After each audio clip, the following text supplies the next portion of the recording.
Hare Krishna,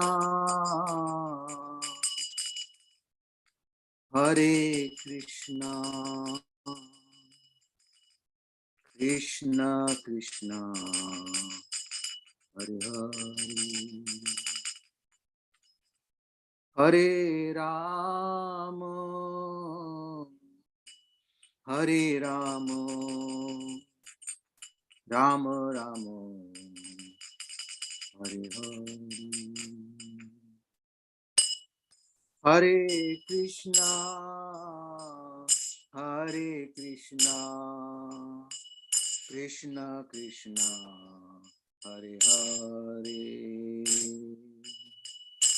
Hare Rama, Hare Rama, Rama Rama, Hare Hare,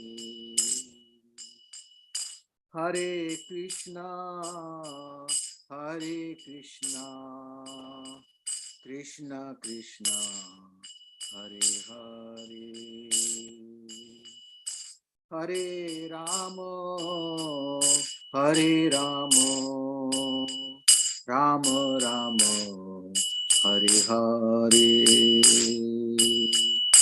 Hare Krishna, Hare Krishna, Krishna Krishna, Hare Hare, Hare Rama, Hare Rama, Rama Rama, Hare Hare, Hare Krishna, Hare Krishna, Krishna Krishna, Hare Hare, Hare Rama, Hare Rama, Rama Rama, Hare Hare, Hare Krishna, Hare Krishna, Krishna Krishna, Hare Hare, Hare Rama, Hare Rama, Rama Rama, Hare Hare, Hare Krishna, Hare Krishna, Krishna Krishna, Hare Hare, Hare Rama, Hare Rama, Rama Rama, Hare Hare, Hare Krishna, Hare Krishna, Krishna Krishna, Hare Hare, Hare Rama, Hare Rama, Rama Rama, Hare Hare, Hare Krishna, Hare Krishna, Krishna Krishna, Hare Hare, Hare Rama, Hare Rama, Rama Rama, Hare Hare, Hare Krishna, Hare Krishna, Krishna Krishna, Hare Hare, Hare Rama, Hare Rama, Rama Rama, Hare Hare, Hare Krishna, Krishna Krishna, Hare Hare, Hare Ram, Ram Ram, Hare Hare, Hare Krishna, Krishna Krishna, Hare Hare, Hare Ram, Ram Ram, Hare Hare, Hare Krishna, Hare Krishna, Krishna Krishna, Hare Hare, Hare Rama, Hare Rama, Rama Rama, Hare Hare.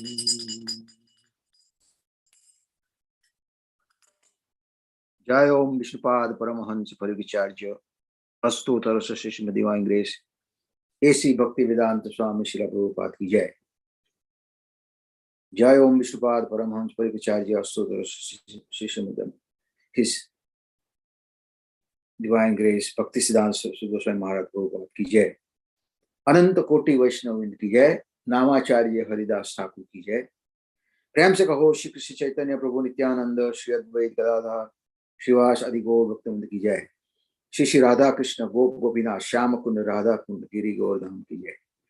Vrindavan धाम की जय, मथुरा धाम की जय, मायापुर नगरी धाम की जय, जगन्नाथपुरी धाम की जय, गंगा मई जमुना मई की जय, तुलसी देवी भक्ति देवी की जय, समवेत भक्तवृंद की जय।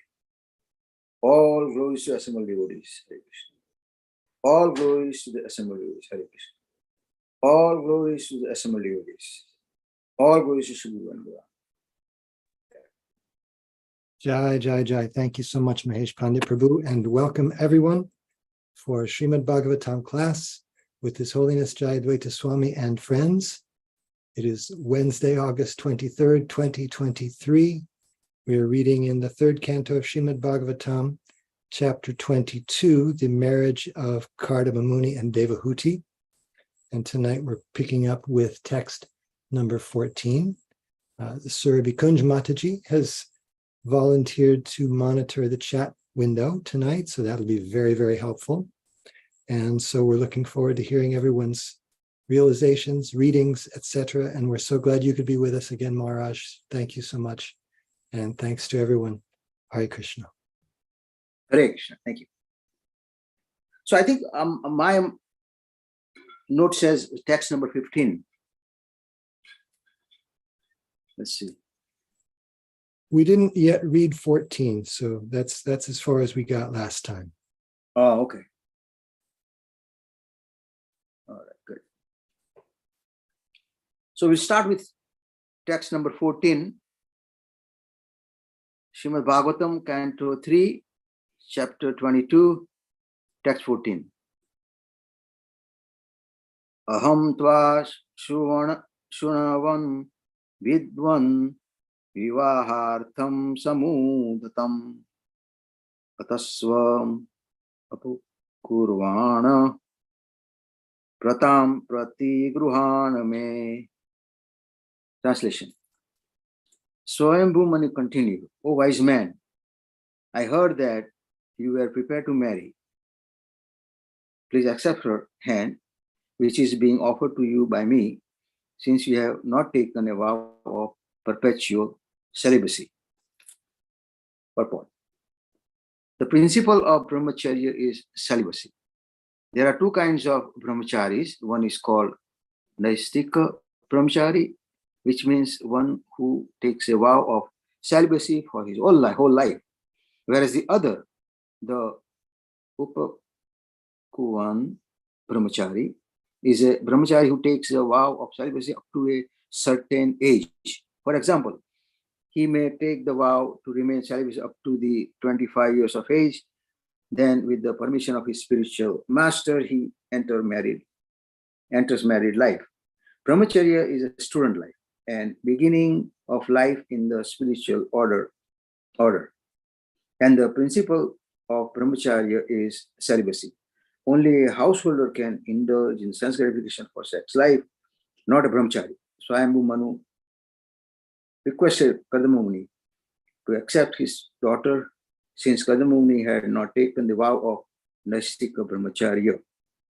He was willing to marry, and the suitable daughter of a high royal family was presented. Om Ajnanatimirandasya Jnananjana Shalakaya Chakshuramritam Tasmai Shri Gurave Namaha. Shri Chaitanya Manobhishatam Stapitam Yena Bhutale Swayam Rupakadamahyam Dadati Sapadantikam Vandeham Shri Guru Shri Jutapada Kamalam Shri Gurun Vaishnavamsya Shri Rupam Sagrajatam Sahagana Raghunatham Tisam Sajivam Sadvaitam Savadutam Parijana Sahitam Krishna Chaitanya Devam Shri Radha Krishna Padan Sahagana Lalita Shri Vishakhantitamsya. He Krishna Karuna Sindho Deenabandhu Jagatpate Gopesha Gopika Kanta Radha Kanta Namastute तप्त कांचन गौरांगी राधे वृंदावनेश्वरी वृषभानुसुते देवी प्रणमामि हरिप्रिये वाञ्छाकल्पतरुभ्यश्च कृपा सिन्धुभ्य एव च पतितानां पावनेभ्यो वैष्णवेभ्यो नमो नमः। जय श्री कृष्ण चैतन्य प्रभु नित्यानंद श्री अद्वैत गदाधर शिवासदि गौर भक्तवृंद। हरे कृष्णा कृष्ण कृष्ण हरे हरे, हरे Ram Ram Ram Hare Hare. So here Swayambhu Manu continue and just asking Kadamuni to accept her daughter in marriage.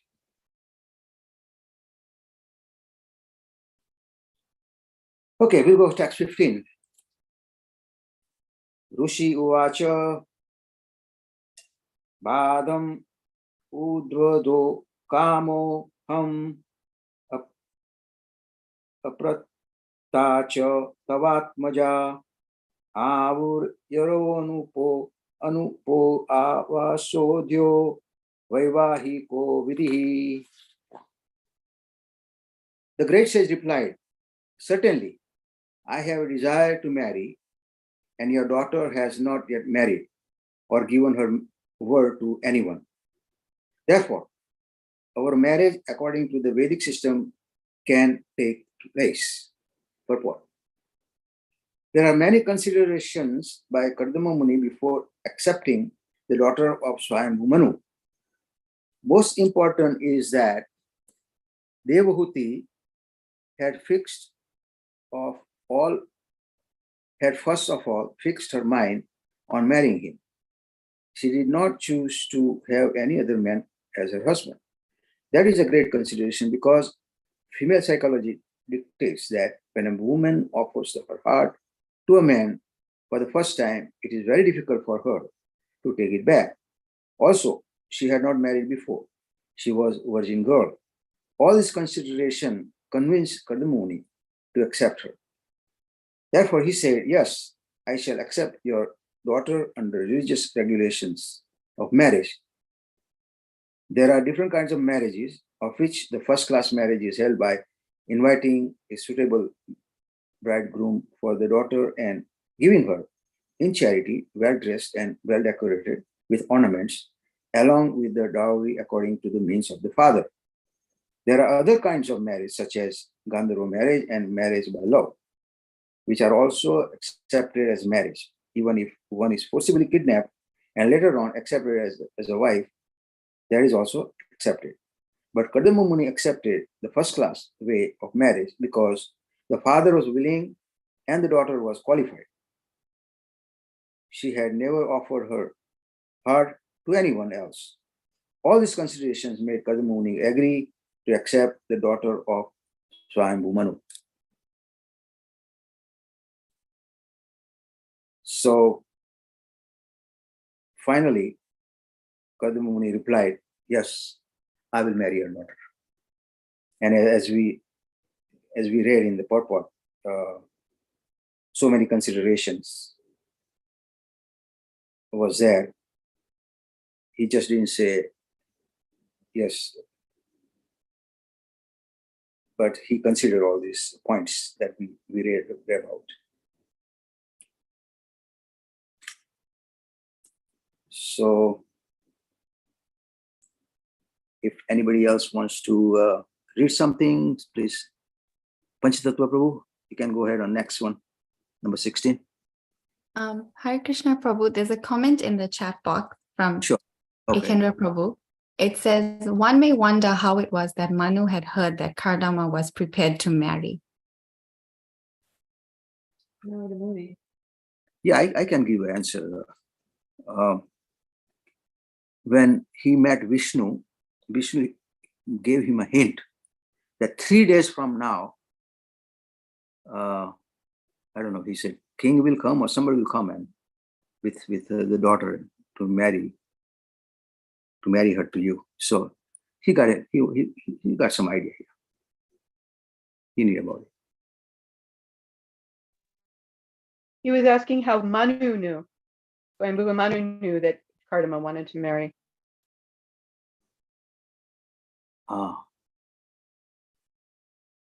Let's see. Oh, Maharaj says that Vishwanath answers the question in his purport to text 14. Oh, okay. Okay. Let's see.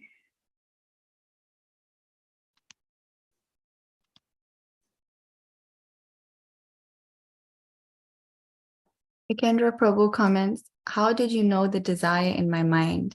Do not ask about knowing. I have even heard this. I have heard this from the mouth of the Supreme Lord who appeared before me. Vishwanath Chakravarti Thakur commentary. Yes. Okay. All right. So here Kardamamuni agreed. Panchatattva Prabhu, you want to go ahead? Sure.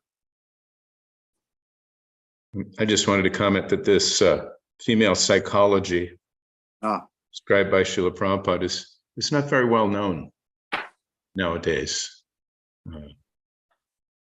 In fact, anyway, we don't need to go into all the grisly details, but generally, young girls are encouraged to play the field, date, and see who you like. Look here, look there, look everywhere. It's not, anyway, it's not worth describing, but this is kind of like an unknown thing. It would be interesting to find out if any contemporary psychologist has noted this phenomenon, because this is the only place I've ever found it in Prabhupada's books. Although I'm sure if we looked around, since it's described here as part of female psychology and it's in the Vedas, it must be a fact. Okay. Text 16. Kamasabuyan naradevate syaha putriya samamnaya vidha pratita kaevate tanayam nadrayeta swayaiva kantya shipatim iva shriyam. Let your daughter's desire for marriage, which is recognized in the Vedic scriptures, be fulfilled. Who would not accept her hand? She's so beautiful that by her bodily luster alone, she excels the beauty of her ornaments. Purport. Kardama Muni wanted to marry Devahuti in the recognized manner of marriage prescribed in the scriptures. As stated in the Vedic scriptures, the first-class process is to call the bridegroom to the home of the bride and hand her to him in charity with a dowry of necessary ornaments, gold, furniture, and other household paraphernalia. This form of marriage is prevalent among higher-class Hindus even today and is declared in the Shastras to confer great religious merit on the bride's father. To give a daughter in charity to a suitable son-in-law is considered to be one of the pious activities of a householder. There are 8 forms of marriage mentioned in the scripture Manusmriti, but only one process of marriage, Brahma or Rajasika marriage, is now current. Other kinds of marriage, by love, by exchange of garlands, or by kidnapping the bride, are now forbidden in this Kali age. Formerly, Kshatriyas would at their pleasure kidnap a princess from another royal house, and there would be a fight between the Kshatriya and the girl's family. Then, if the kidnapper was the winner, the girl would be offered to him for marriage. Even Krishna married Rukmini by that process, and some of his sons and grandsons also married by kidnapping. Krishna's grandsons kidnapped Duryodhana's daughter, which caused a fight between the Kuru and Yadu families. Afterward, an adjustment was made by the elderly members of the Kuru family. Such marriages were current in bygone ages, but at the present moment, they are impossible because the strict principles of Kshatriya life have practically been abolished. Since India has become dependent on foreign countries, the particular influences of her social orders have been lost. Now, according to the scriptures, everyone is a Shudra. The so-called Brahmanas, Kshatriyas, and Vaishyas have forgotten their traditional activities And in the absence of these activities, they're called Shudras. It is said in the scriptures, Kalau Sudra Sambhavaha. In the age of Kali, everyone will be like Shudras. The traditional social customs are not followed in this age, although formerly they were followed strictly. Thank you. Any comments?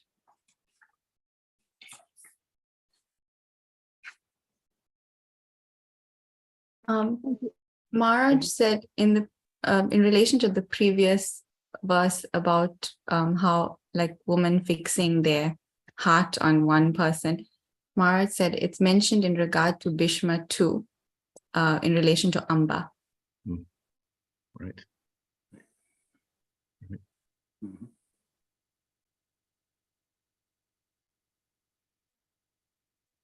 Anyway, it's interesting for a word about marriage in Vedic culture and how far gone modern society is, even in India, from these times. It appears that all of these arrangements are somewhat, if not completely, dependent upon the varnashram social order being in order. When it's not in order, then you get these irregularities. So. Mhm. Saraswati Mata has a hand up. Pranams to everyone. I was just thinking that we know that Narad Muni was instrumental in this arrangement of this marriage. And we also know that in direct contrast to this action, he encouraged and persuaded King Daksha's many sons who were told by their father that they need to become householders and increase the population at that time, to in fact not do that and remain brahmacharis for life. So it's two completely opposing instructions and actions that Narad Muni took, which really can to someone seem very confusing. So I'm not sure if all of this is really indicative of how pure devotees are guided and have the foresight. So whether it was because Narad Muni knew that the union was going to produce spiritually advanced daughters from this union, as well as Kapil Dev, the direct incarnation of the Lord, whether he knew that this is going to be the result of that union, and therefore he was an active participant in this arrangement of this marriage. I'm not sure, but it definitely seems like these advanced devotees that are guided by the Lord, they have this foresight. Thank you. Yes, just like you said, Narad Muni had a foresight. And also the other in the other event, there was a wholesale thing that Narad Muni was looking for. I don't know how many of thousands and thousands of brahmachari was there, sons of Daksha. So, and here just Devahuti, and he just talked about Kardamuni, I guess, and put some seer in her heart about Kardamuni. So it's a two different thing. Okay, Tulsi Priya has a hand up. Hare Krishna. Okay. Sorry, I have to. Can you hear me? Okay. Yeah, I had the same thought about Amba when it was mentioned, having your heart set. And then who was it that my brain is not working? That she had a dream of her beloved, and the names are not coming to my mind right now. And her friend was drawing pictures. Was it Usha? Yeah, right, Usha. No. And her name was, what was her name? Yeah, Usha was her name, her friend's name. She was drawing some pictures. Yeah. Mara says Chitralekha. Chitralekha. So it's interesting how, well, I was wondering about by Bhishma, And then they have a conversation and she's like, no, I'm not going to accept anybody else. And I'm thinking, it would have been nice to know before he kidnapped her that this was the case, because it seems like he wasn't going to force her against her will.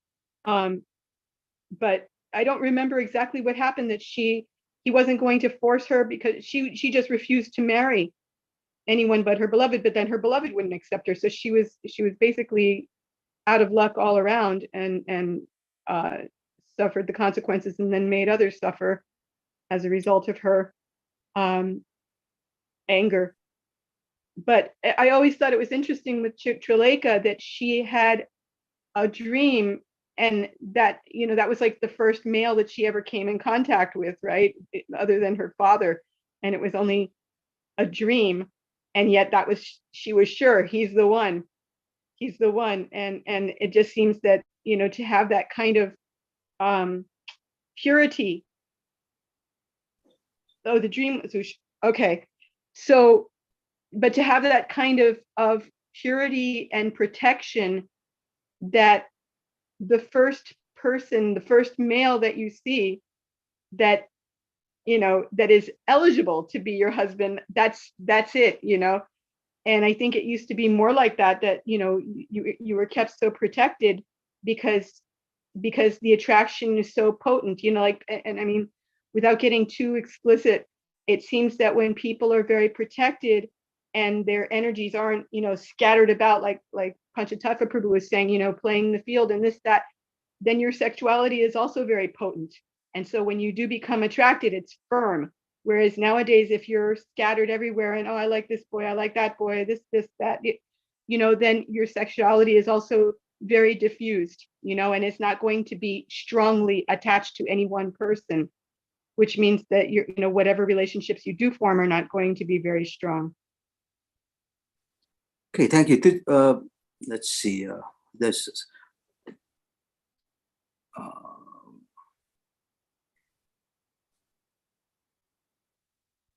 Okay. There's a comment from Ikendra Prabhu. Yeah, He please said, read. wasn't Srimati Radharani born with her eyes closed and only opened them when Krishna appeared at her crib? True. Yes. It's true. Who is Saraswati. that devotee? And She sorry, has the and name Maharaj of clarified before, the dream was Usha's and her friend was Chitralekha. It's vice versa. What is that name of Radharani of blind? There's Andarupa. Isn't that a name of Radharani, blind Andarupa? And Kendra Prabhu says yes, Andarupa.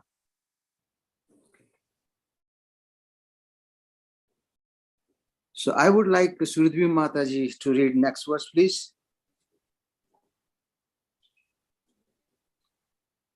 Did you send me, Prabhu? Yeah, please. Then Suridvi can take later on. Yes, please read. Text number 16. 17. 17. Okay.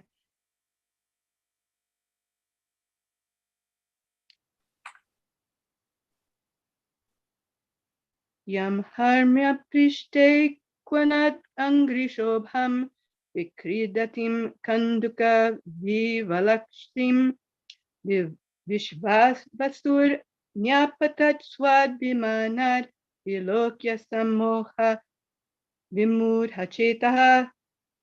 Translation. I have heard that Vishvavasu, the great Gandharva, his mind stupefied with infatuation, fell from his airplane after seeing your daughter playing with a ball on the roof of the palace, where she was indeed beautiful with her tinkling ankle bells and her eyes moving to and fro. Purport. It is understood that not only at the present moment, but in those days also, there were skyscrapers. Herein we find the word Harmya Prishte. Harmya means a very big palatial building. Swad Vimanat means from his own airplane. It is suggested that private airplanes or helicopters were also current in those days. The Gandharva Vishvavasu while flying in the sky, could see Devahuti playing ball on the roof of the palace. Ball playing was also current, but aristocratic girls would not play in a public place. Ball playing and other such pleasures were not meant for ordinary women and girls. Only princesses like Devahuti could indulge in such sports. It is described here that she was seen from the flying airplane. This indicates that the palace was very high. Otherwise, how could one see her from an airplane? The vision was so distinct that the Gandharva Vishvavasu was bewildered by her beauty and by hearing the sound of her ankle bangles. And being captivated by the sound and beauty, he fell down. Kardama Muni mentioned the incident as he had heard it. So it's pretty interesting that only aristocratic girls could play ball. There was something else that I was saying. Skyscrapers.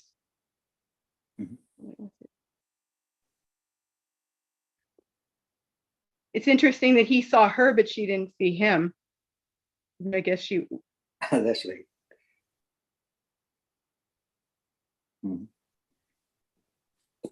And it's also interesting that last line, Kardama Muni mentioned the incident as he heard it. I wonder how he heard about this. I guess, gossip throughout the universe. Probably, yes. One thing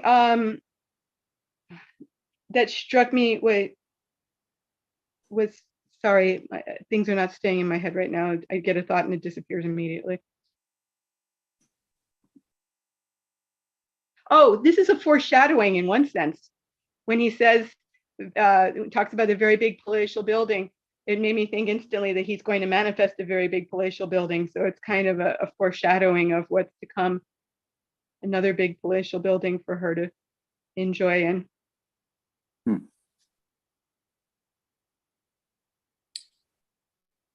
Okay, so you can read the chat box. Sorry, there's comments in the chat box. Yeah. Ekendra Prabhu gives the Srila Vishwanath Chakravarti Thakur's commentary.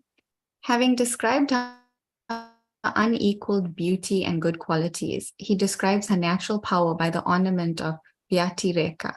She had feet made beautiful by the sound of her bells. Seeing her, Vishvavasu became bewildered and fell from his airplane to the earth. He became like a corpse on seeing her. Because of his great offense in looking at her with attachment, he received immediate results of that offense by falling. But he simply looked at her. The offense is indicated by the word vilokya, which can indicate she being seen by him.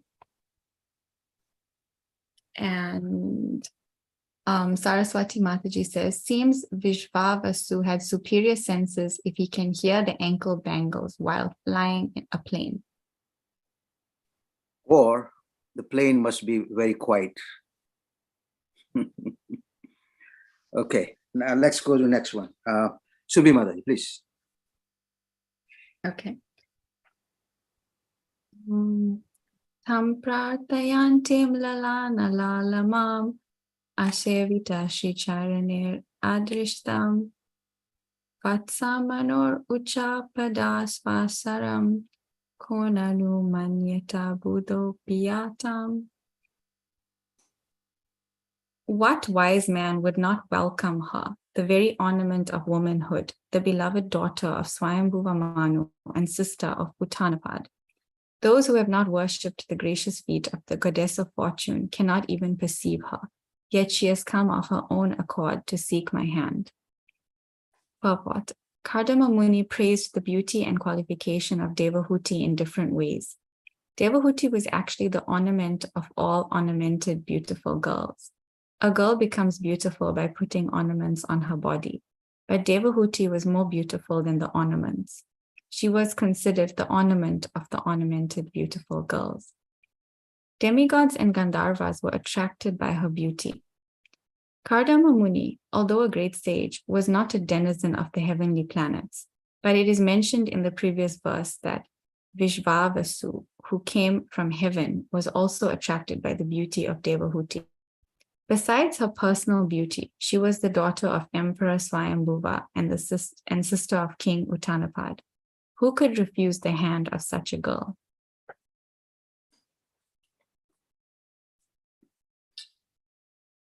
Yes, I think he is right. Who could refuse the hand of such a girl?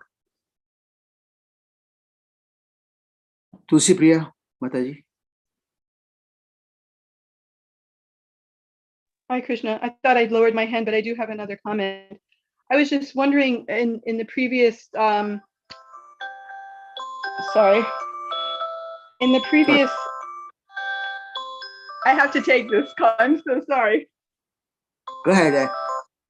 Take it. We'll go further. Anybody else wants to read now? Let's see. Madhupati Prabhu, or let's see. No, he's not here. Yeah, he's here. Okay. Thank you. 19th verse, right? Yes. अतो बजिष्ये समयेन साध्वीं यावत् तेजो बिभ्रियाद् आत्मनो मे अतो धर्मान् परमहंस्य मुख्या शुक्ल प्रोक्तान् बहुमन्ये अविहिंस्राम्. Therefore, I shall accept this chaste girl as my wife, on the condition that after she bears semen from my body, I shall accept the life of devotional service accepted by the most perfect human beings. That process was described by Lord Vishnu. It is free from envy. Kardama Muni expressed his desire for a very beautiful wife to Emperor Swambhuva and accepted the emperor's daughter for marriage. Kardama Muni was in the hermitage, practicing complete celibacy as a brahmachari, and although he had a desire to marry, he did not want to be a householder for the whole span of his life, because he was conversant with the Vedic principles of human life. According to Vedic principles, the first part of life should be utilized in brahmacharya for the development of character and spiritual qualities. In the next part of life, one may accept a wife and beget children, but one should not beget children like cats and dogs. Kardama Muni desired to beget a child who would be a ray of the Supreme Personality of Godhead. One should beget a child who can perform the duties of Vishnu, otherwise there is no need to produce children. There are two kinds of children born of good fathers. One is educated in Krishna consciousness so that he can be delivered from the clutches of Maya in that very life.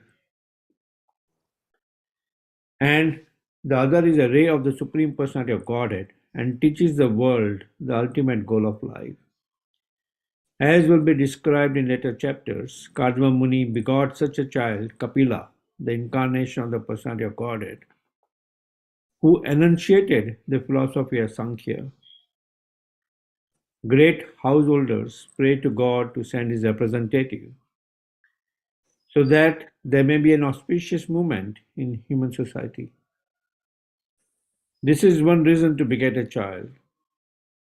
Another reason is that a highly enlightened parent can train a child in Krishna consciousness so that the child will not have to come back again to this miserable world. Parents should see to it that a child born of them does not enter the womb of a mother again.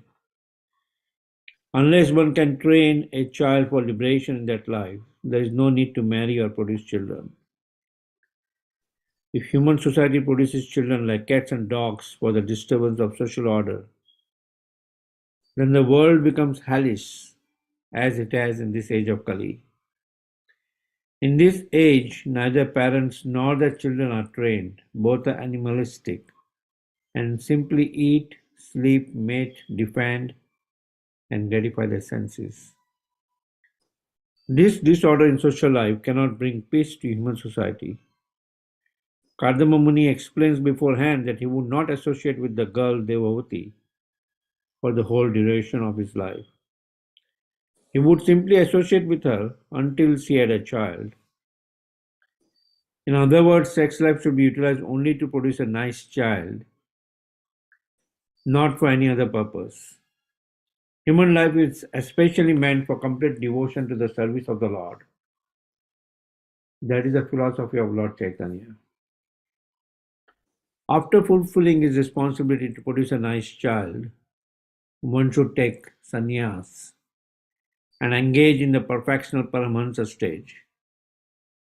Paramahansa refers to the most highly elevated perfectional stage of life. There are 4 stages within sannyasa life, and Paramahansa is the highest order. The Srimad Bhagavatam is called the Paramahansa Samhita, the treatise for the highest class of human beings. The Paramahansa is free from envy. In other stages, even in the householder stage of life, there is competition and envy. But since the activities of the human being in the Paramahansa stage are completely engaged in Krishna consciousness or devotional service, there is no scope for envy. In the same order as Kadava Muni about 100 years ago, Thakur Bhakti Vinoda also wanted to beget a child who could preach the philosophy and teachings of Lord Chaitanya to the fullest extent. By his prayers to the Lord, he had as his child Bhakti Siddhanta Saraswati Goswami Maharaj, who at the present moment is preaching the philosophy of Lord Chaitanya throughout the entire world through his bona fide disciples. Yeah, it's a powerful purport. Powerful purport, yes. Kadama Muni, following this Chaturvarnya system, almost like this Brahmachari Grahastha life, Upakurvan Brahmachari, and then entering Grahastha life for a limited purpose, and then desiring to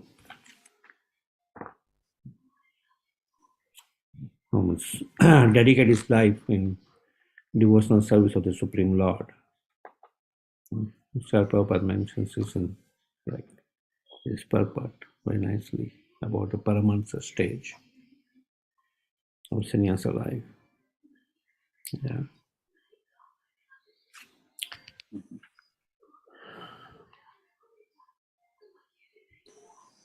Yep. Yeah, so I was just thinking,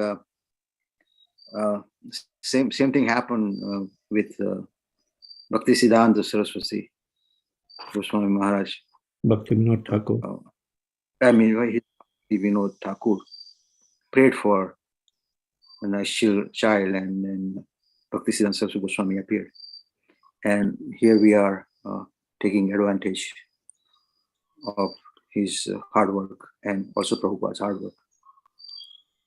Yeah, that reminded me teachings of Rishabdev, where he's mentioning Pita Nashyat, Janani Nashyat. One should not become a father if he cannot deliver his child. Yes. The purport. And it is said the human life is especially meant for complete devotion to the service of the Lord. That is the philosophy of Lord Chaitanya. Yeah. So Tulsi Priya has a hands up. Yes, Prabhuji. I was just wondering, there had been some discussion previously that, he didn't, why did he, what was it? He didn't want to, well, here it's saying he didn't want to be a householder for the whole duration of his life, but he was instructed to have children, and he also wanted to have children. And somebody had brought that up, if he was such a brahmachari, why did he want to have children, that wasn't it, but it was something like that, that he was, there was some question about why did he want to have children, or that he was instructed to have children. And I think I brought up I mentioned that it could be both. You can be instructed to do something and also want it. But then I was wondering, well, why would you want to have a child if you're not going to be around to have, an ongoing relationship with that child? And I guess it's because it's it's an incarnation of Vishnu, but it seems like it's hard for me to understand the desire to have such a child and then not have an ongoing relationship. Nanda Maharaj had an ongoing relationship with Krishna, and Devaki and would have wanted to have an ongoing relationship with Krishna when she was not able to. So I'm just wondering the mentality behind wanting to have a child but not having that relationship. I don't know if there's any explanation for it. I would say different people, different desires. So that sums it up.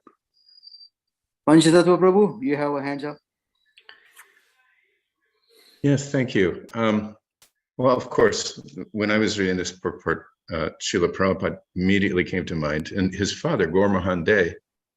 I cannot conceive what kind of extraordinary personality Gaur Mohan De must have been to have Srila Prabhupada Bhai Charan as his son. And to that point, I've read it a few times. It's recounted nicely on Giriraj Swami's website. There was the first time, I believe, yes, that that Bibi Govinda Maharaj, at that time he was, I believe, a brahmachari, met Akinchana Krishnadas Babaji. Akinchana Krishnadas Babaji said something really extraordinary about Srila Prabhupada to him. And he said that, I'll just cut to the chase, that he would like to tell him something. He knew that Bibi Govinda Maharaj was Srila Prabhupada's disciple. He said, I'm an old man, and I have a lot of experience in this world. From my experience, I can honestly tell you that there has never been a greater acharya than your spiritual master, Srila Prabhupada. And Bibi Govinda is stunned, and he doesn't know what to say.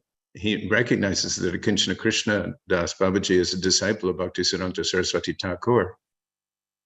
And then Akinchana Krishna Das Babaji says again, there's never been an acharya in history who has performed miracles like your spiritual master. Do you know why? And Bibi Govinda Maharaj said he couldn't speak. He said, because in history, there was never a greater servant of Sri Krishna's holy name than your spiritual master. Because your spiritual master had so much absolute understanding of Sri Krishna's holy name and so much absolute faith in Sri Krishna's holy name that he personally carried Sri Krishna's holy name through the length and breadth of the world. Therefore, he is the greatest acharya who has ever existed. Jai Srila Prabhupada. Jai Srila. So what does that say about Gaur Mohan De? He must have been, and then of course you read in Prabhupada Lilamrita how at every turn he was trying to make sure that his son would have a Krishna conscious education, would be, and he had a chance to observe the beautiful deities of the Malik family. He had his own Ratha Yatra, which Gaur Mohan De was facilitating at every single turn. Even in marriage, when Prabhupada wanted someone at that time, he wanted someone maybe he was a little more attractive, a little more interested in. His father wisely counseled him, no, you take this girl.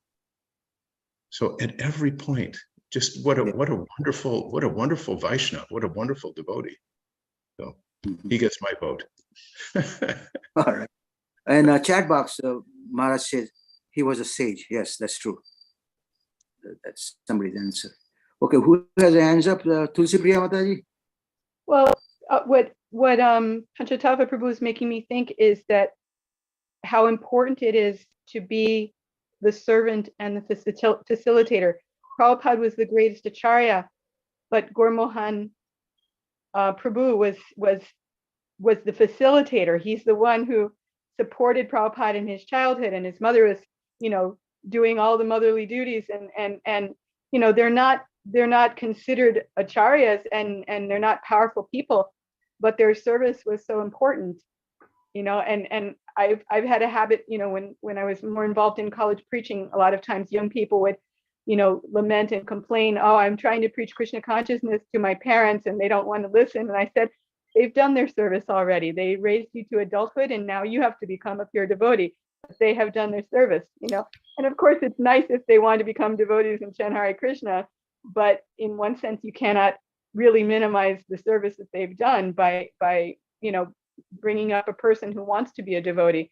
And of course, it's not the same. It's not on the same level as Gaur Mohan Day, but or Srila Bhakti Vinod bringing Bhakti Siddhanta into the world. But still, I just try to pacify them a little bit that way, because you can get very sidetracked trying to make your parents Krishna conscious when they're not likely to do so. But we have to honor those parents, especially if they, if those devotees turn out to be amazing preachers. And I'll mention Maharaj's mother, who I've had the honor of having her association and talking with her, and she was a very nice lady.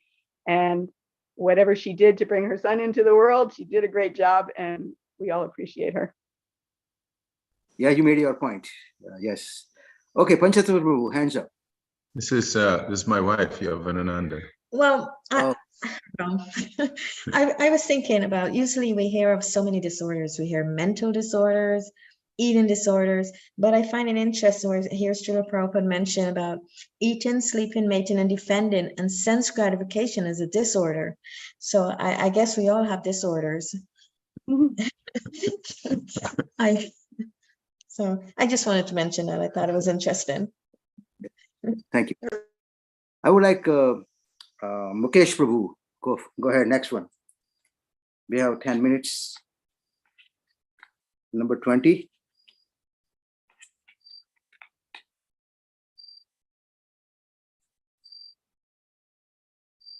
Mukesh Prabhu, are you there?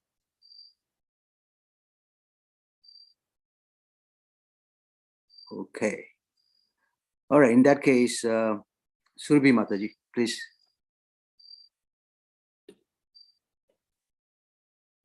Yato bhavad vishvam idam vichitram samstasyate yatracha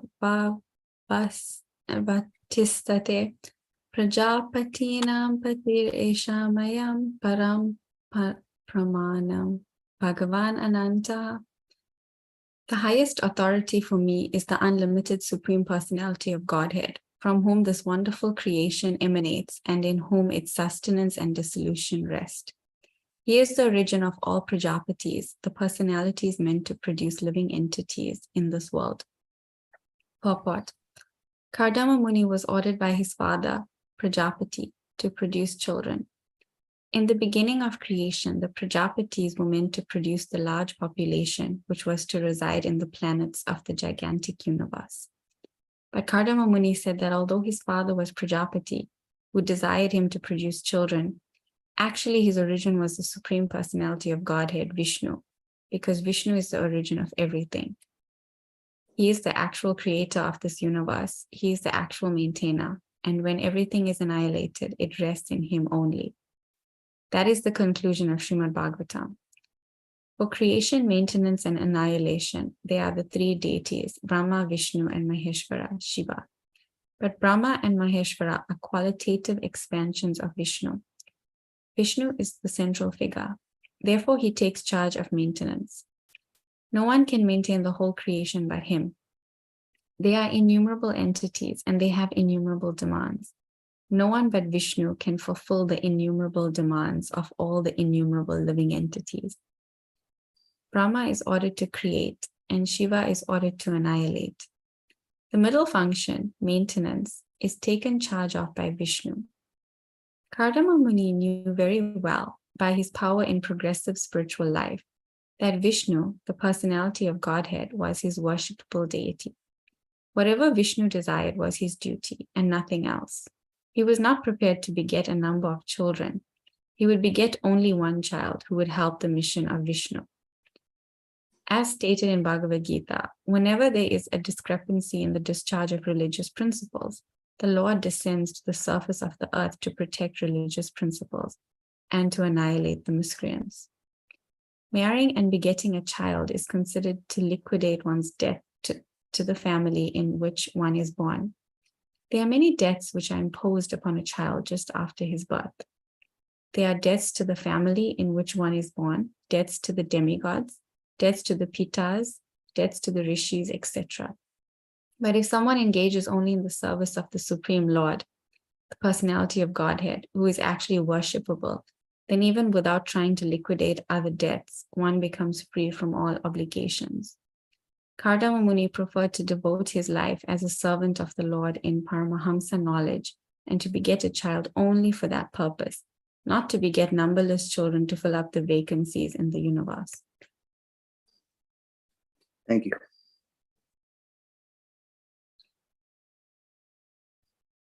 So I like the idea that by devoting one's life to Vishnu, one is not obligated to all these debts. And just for that one reason, I would just surrender to Krishna. So nice. I just love that last sentence. Sometimes Prabhupada can be sarcastic in such a creative and snarky way. Not to beget numberless children to fill up the vacancies in the universe. It's great. Okay.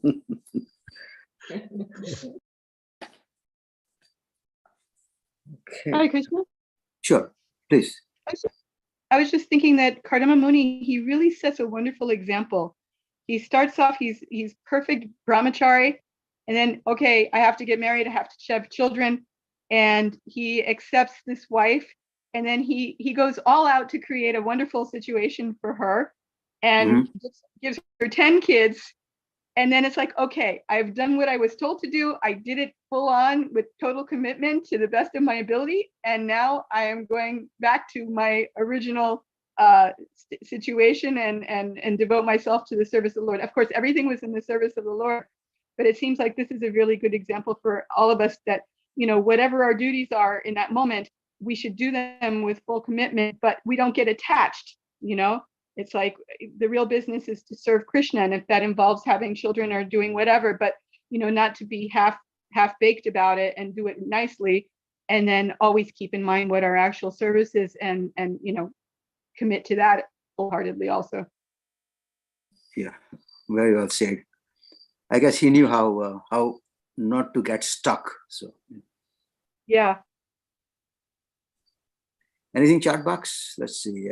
Yes, there's a comment by Mukesh Prabhu. Amazing point at the end in the purport. He being a Paramahamsa and he wanted his children to be Paramahamsa. So that was the standard. Very nice. Okay, we are at the end, and I would like Panchatattva Prabhu to lead the Kirtan, please. Giving break to Krishna Kaunteya Prabhu.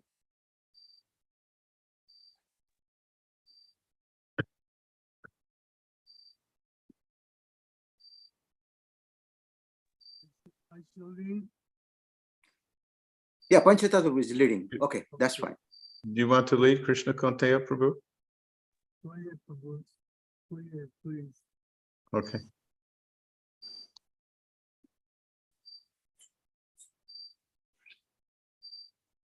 Hare Krishna, Krishna Krishna, Hare Hare, Hare Rama,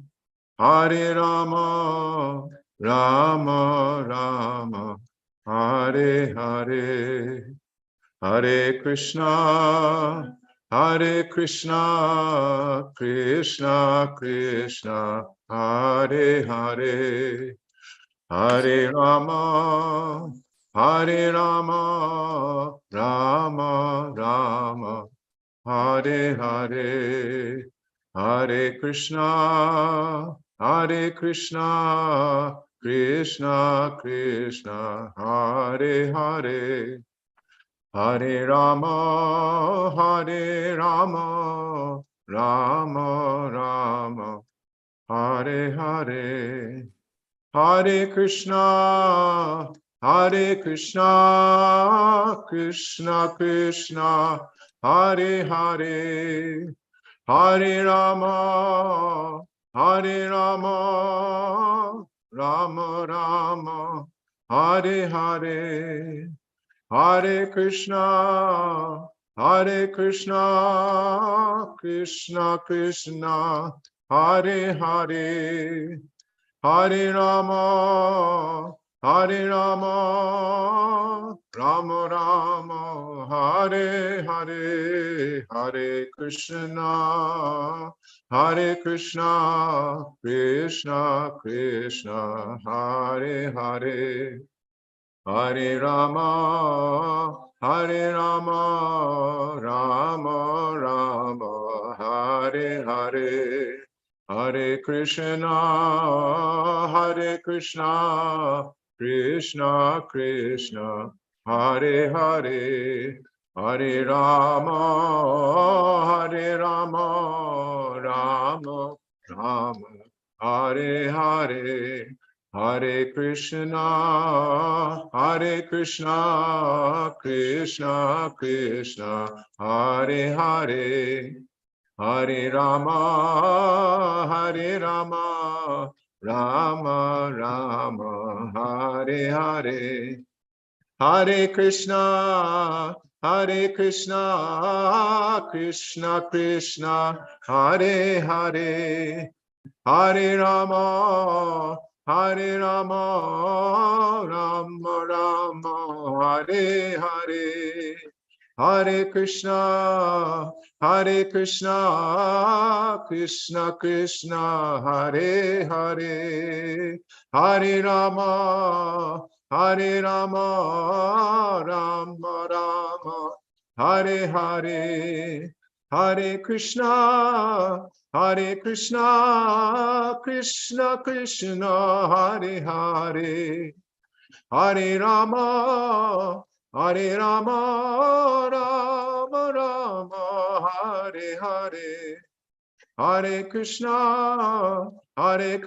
Krishna, Krishna Krishna, Hare Hare, Hare Rama, Rama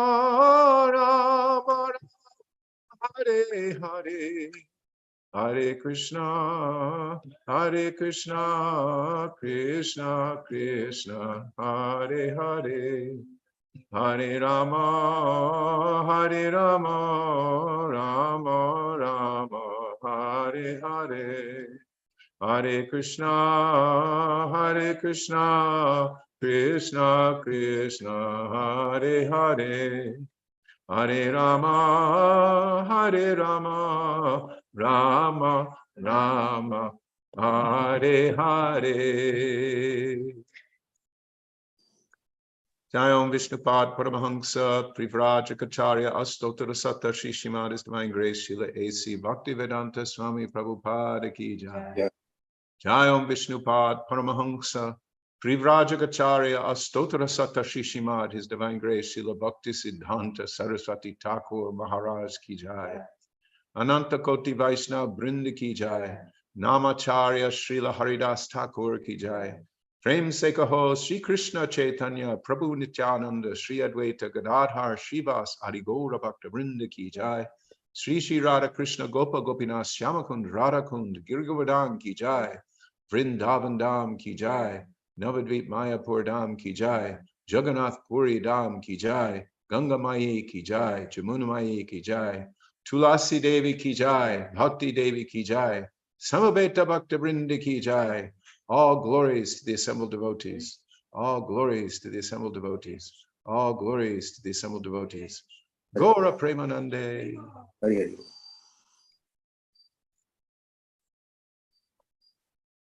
Hari Hari Bol. Thank you, everyone, so much for your participation and helping this happen.